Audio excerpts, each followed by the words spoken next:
Untuk teman-teman yang belum tahu cara kerja dari handrem atau rem tangan untuk yang rem belakang model cakram seperti ini ya.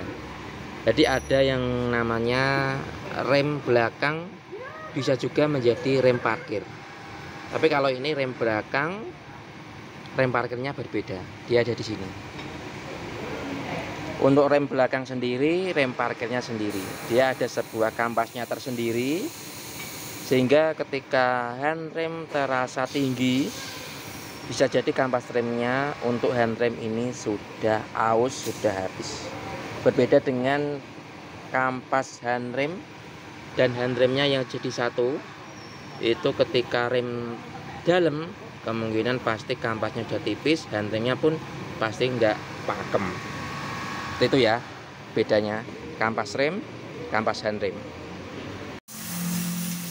Selain sekop yang bocor yang tidak normal, penyebab suara suspensi gluduk-gluduk, gledek-gledek, ketek-ketek itu selain dari sekopnya adalah dari ininya teman-teman, busing stabilizer.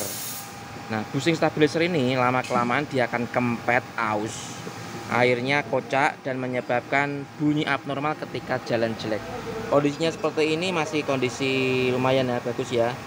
Tapi kalau yang sudah jelek dia akan kempet dan akan mengeras untuk karetnya. Selain busing stabilizer ini, dia ada juga busing ini juga. Ini jika sudah kocak juga akan menyebabkan bunyi. Untuk teman-teman yang masih awam tentang kendaraan ya, untuk di roda belakang itu ada 3 buah kabel. Salah satunya adalah ini kabel untuk selang rem. Kemudian yang kedua adalah kabel untuk handrem. Sini teman-teman,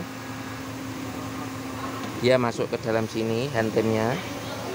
Kemudian yang ketiga adalah kecil ini, kabel untuk sensor ABS.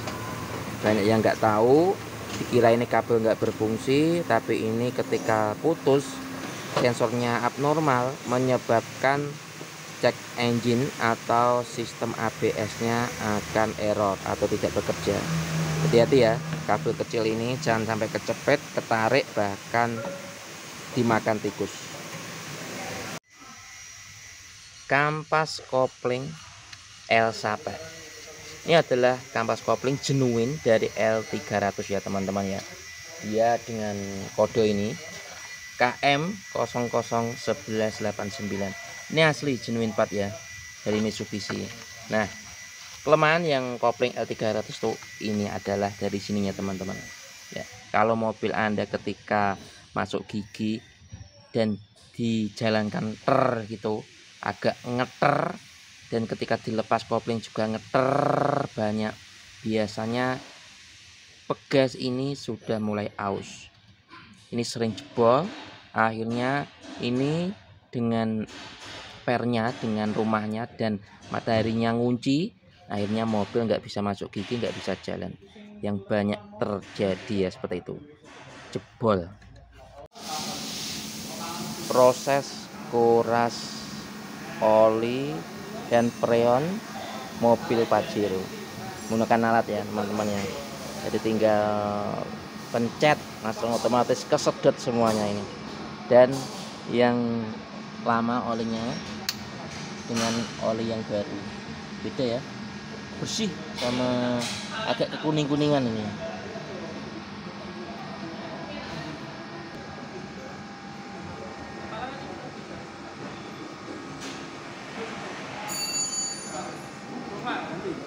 Ini prosesnya teman-teman, di katup bagian sini dan bagian sini. Yuk ganti olinya secara berkala agar AC Anda tidak cepat rusak. Yang Pajero lamanya mengalami kendala metiknya kedip-kedip saat kecepatan tinggi, tiba-tiba masuk gigi 3, tenaganya kurang, D-nya kedip-kedip.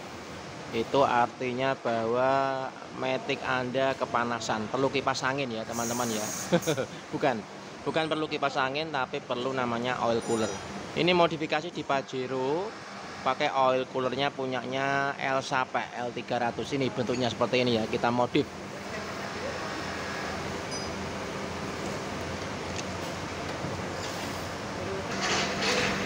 Selang yang satu masuk di radiator nih teman-teman ya, kemudian yang selang yang satunya masuk langsung ke transmisi ini. Nah, yang di atas ini nih. Nah, sini itu ya, modifikasi oil cooler di transmisi Matic Pajero Sport. Trouble expander lur.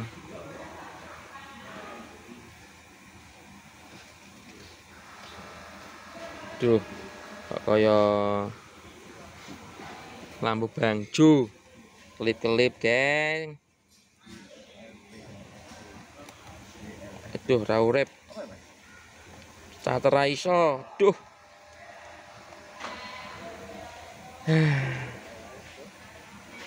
Rusak. Kenapa harus diremeceng? Itu salah satunya adalah karena kehabisan kampas rem. Kehabisan kampas rem, akhirnya kampas remnya tinggal besi. Besi dengan besi, gesekan airnya yang kalah itu dari piringannya ini. Bukan kampasnya yang kalah, tapi piringannya. Akhirnya tidak rata dan harus diratakan dengan cara seperti ini. Ini hasilnya ya, istimewa, keren, bagus, tanpa bongkar, nempel di roda dengan alat khusus. Mantap, ini remnya jadi pakem sat-sat was-was-bet-bet pokoknya. Untuk teman-teman yang akinya tekor, jangan asal jumper ya, kan nanti bisa sangat berakibat bius putus, ECU terbakar, dan sistem kelistrikan error. Kenapa bisa gitu? Karena banyak yang jumpernya itu nggak pakai aki, kadang pakai las, kadang pakai aki yang lebih besar, kadang pakai mobil yang mungkin Anda tidak tahu itu 24 volt, akhirnya menjadi rusak. Hati-hati ya teman-teman ya, kalau akinya tekor mending dilepas dan di charging ke toko aki atau Anda punya charging sendiri di rumah. Kebocoran air radiator itu dapat diketahui dengan berkurangnya air di reservoir atau di radiator. Selain itu juga dapat diketahui dengan adanya sisa-sisa kebocoran seperti ini ya teman-teman ya. Ini adalah air yang bocor dari sini kemudian melebar kemana-mana dan mengering. Ini airnya pakai coolant, jadi terlihat keraknya warnanya hijau. Kalau dia nggak pakai coolant, biasanya keraknya itu warna coklat, air yang kotor. Jangan sampai dibiarkan, segera diperbaiki agar tidak terjadi overheat karena kehabisan air radiator. Takut dulu.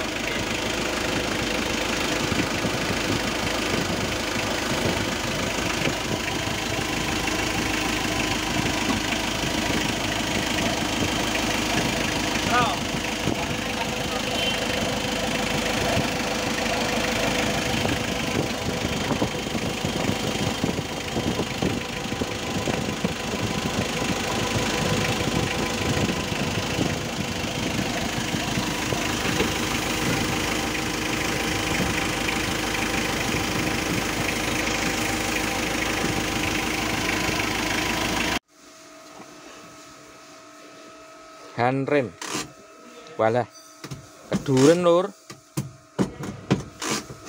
Nah, kalau handrem seperti ini, ketika mobil muatan dan ada di jalan turunan, mau parkir atau jalan miring ya, ini ya menurut saya kurang pakem karena terlalu tinggi, harus sekitar segini lah.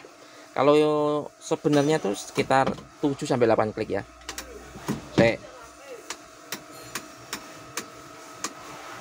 Nah, segini ini udah cukup 7 atau 8 klik. Wah, ini kan tinggi ya. Bisa setel ini gampang.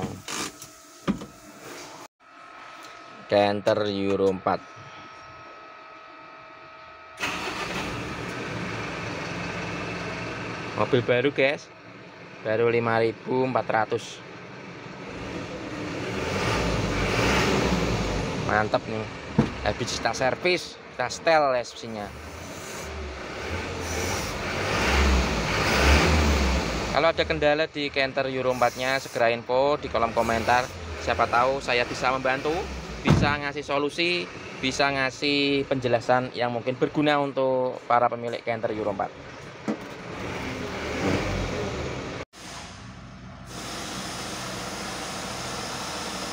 Waduh, kalau kayak gini kedip-kedip guys. Nol.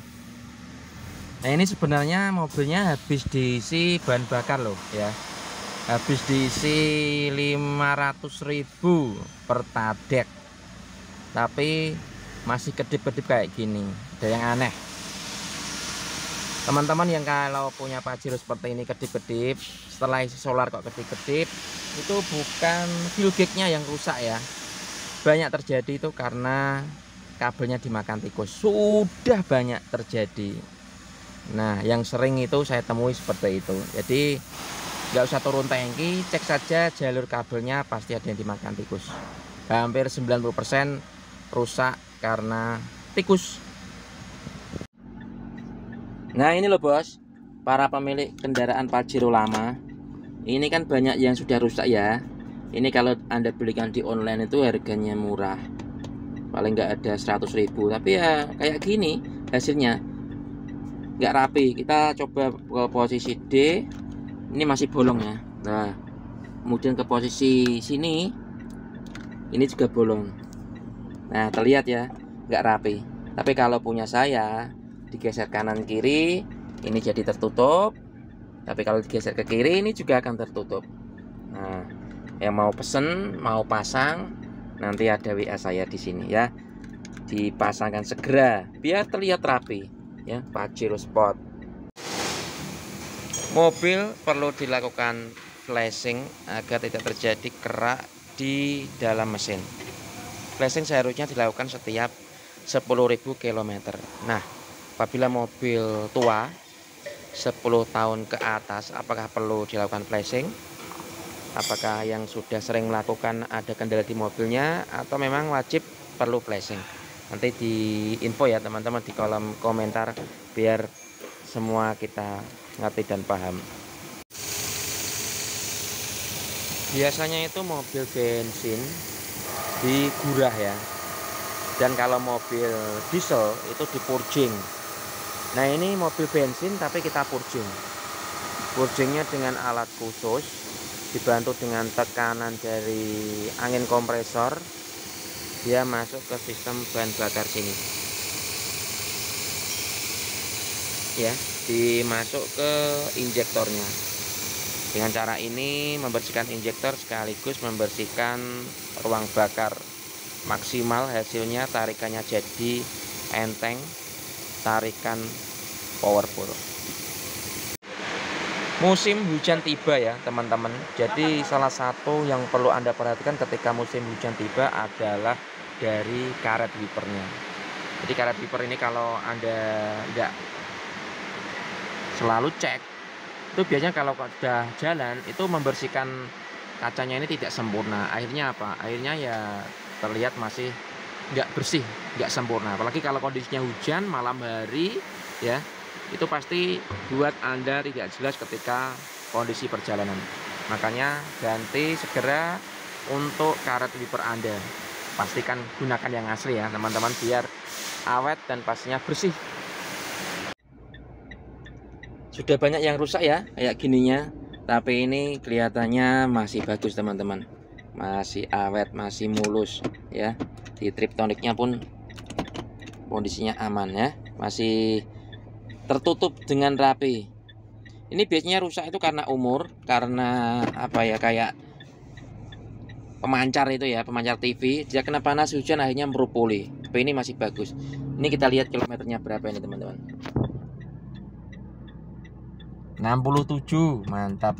Mobil asli ini teman-teman kilometernya ya. Jadi nggak ada istilah diturunkan kilometer, asli kilometer masih 67, sliding cover masih aman.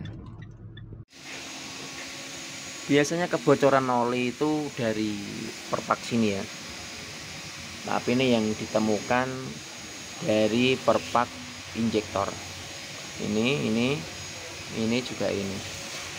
bukan dari ininya. Banyak terjadi ini tuh rembes karena sealnya atau dari tinggi covernya terlalu menonjol.